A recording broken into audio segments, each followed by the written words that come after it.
లో పుట్టాను sir, king George హాస్పిటల్లో.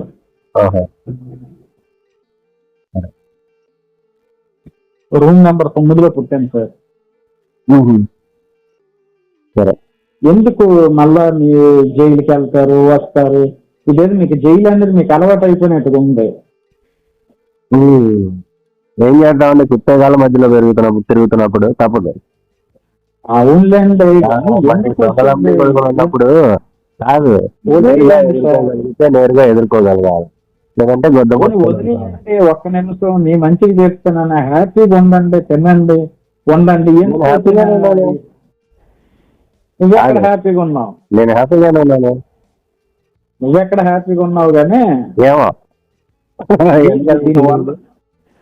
అందులో హ్యాపీనెస్ అనేది అది కాదు. పిల్లం పిల్లలతో హ్యాపీగా ఉన్నావా,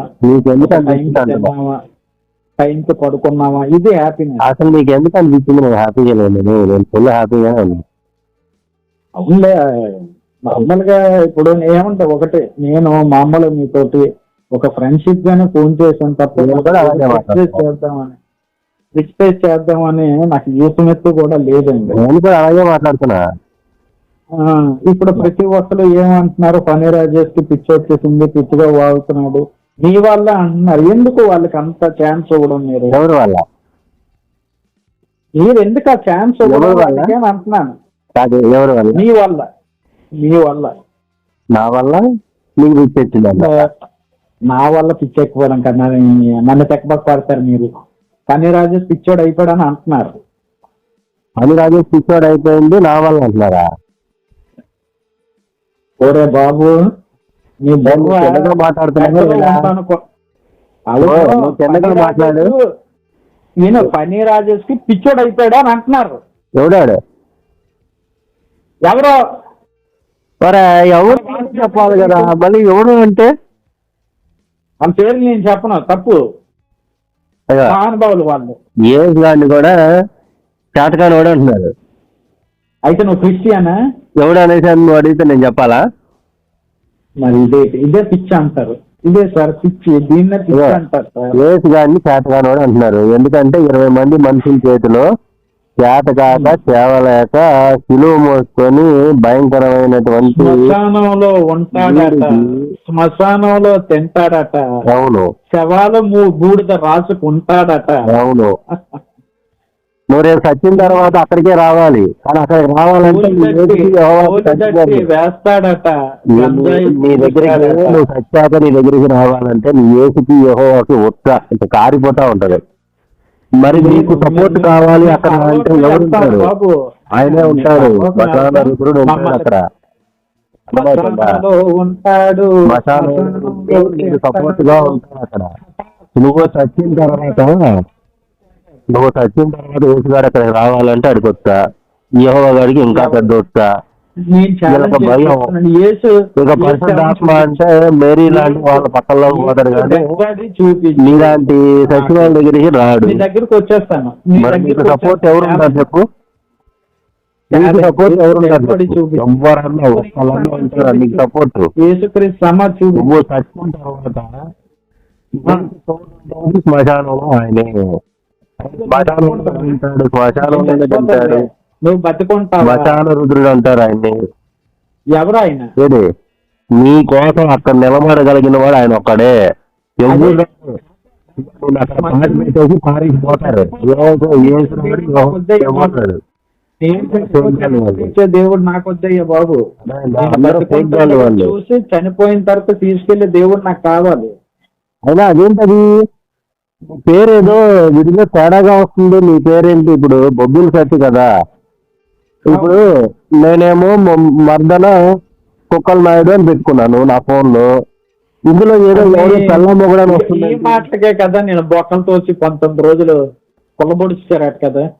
ఇక నేను పెట్టుకున్న పేరు ఇట్లా ఉందిరా, నీ పేరు అలా ఉంది కదా, పేరు వేరేలా వస్తుంది అని అడుగుతున్నాను. లేదు పన్నీరాజు, ఏమని వస్తుంది చెప్పు? కాదు, నువ్వు ట్రూ కాలర్ ఏమైనా సేవ్ చేసుకున్నావు? పిచ్చి రాజేష్ అని సేవ్ చేసుకున్నాను. నేను అంటే నీ పేరు? నా పేరే పిచ్చి రాజేష్. అదేంద్రా బొబ్బిల్ మాట్లాడి పిచ్చి పిచ్చిగా జైలుకి వెళ్ళిపోతుంది. ఇందులో ఎవడో తెల్ల మొగడని వచ్చిందా? ఎవరి తల్లం ఒకటి నాకు ఏమో మరి ట్రూ కాలర్ లో వస్తుంది, చూసుకో ఒకసారి. ట్రూ కాలర్ లో మంచిగా పెట్టుకోవాలి. ఇప్పుడు నేను మీ మీద ఏదో మర్దన కుప్పల నాయుడు అని పెట్టుకున్నా, పేరేమో అప్పల నాయుడు, ఇచ్చినా కొడుకో కదా నువ్వు. మరి నువ్వేమో రాజేష్ అంటున్నావు. ఒరే నీకు అసలు మీకు అందరికి బుర్ర పనిచేస్తుందా లేదా? ఈ తేడా చూసేనేమో నువ్వేమో గర్భాపసి అయిపోయాను, మొత్తం మారిపోయాను, వేసులు గాలి వదిలేశానని చెబుతున్నావు.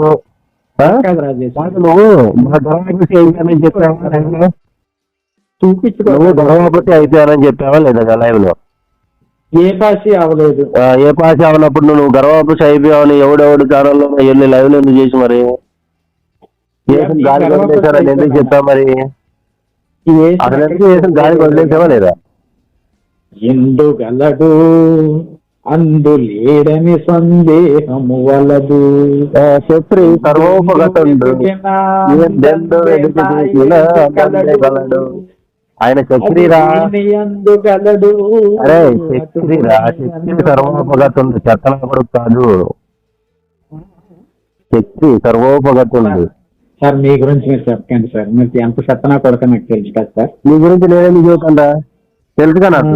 చెప్పండి సార్, పర్లేదు సార్. నీ గురించి నేనేం చెప్తాను నాకు తెలుసుగా. కాదు పన్నీరాజు నువ్వు గర్భాపసి అయ్యావా నేను చెప్పు.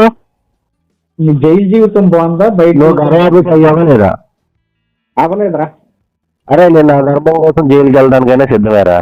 ఈ రికార్డ్ పెడితే మాత్రం తన్నేస్తాను, ముందు పెడతాను. మీరు చెప్తాను పిక్కుంటూ పిక్కు కాపీ రైట్ పెట్టేస్తాను రా. పెట్టుకోరా, ఇప్పుడు పెడుతున్నాను రా, పెట్టుకో. ఇప్పుడే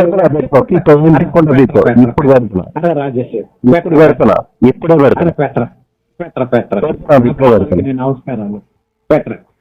నీ పాదాలకు ఏదిగా నమస్కారాలా? అదేంట్రా నువ్వు వెళ్ళి పాస్టర్ మొడ్డ దగ్గర కదా మొక్కాలా, మరి నీ పాదాలకి ఏది నమస్కారాలు ఏంటి? నువ్వు ఎంత పిచ్చోడు కాకపోతే బూతులు ఆడేస్తున్నావు. నీ బైబిల్లోనే ఉన్నారా బూతులు బోళ్ళని? నీ ధర్మం అటువంటి. నీ బైబిల్లో ఉన్నారా బోళ్ళు బూతులు? నువ్వు తప్పు నేర్పించేవా? ఎందుకు నువ్వు ఐదో పుట్టావా లేదా మెంటల్ హాస్పిటల్లో పుట్టారా? నేనా మెంటల్ హాస్పిటల్ పుట్టుంటావు, కేజీ అని చెప్పుకుంటున్నావు కానీ.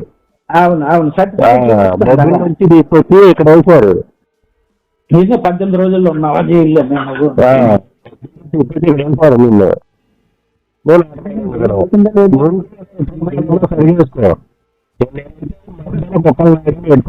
నీ పేరు అప్పల నాయుడు, ఇందులో ఎవరు తెల్ల పొగడైనా ఎక్కండి.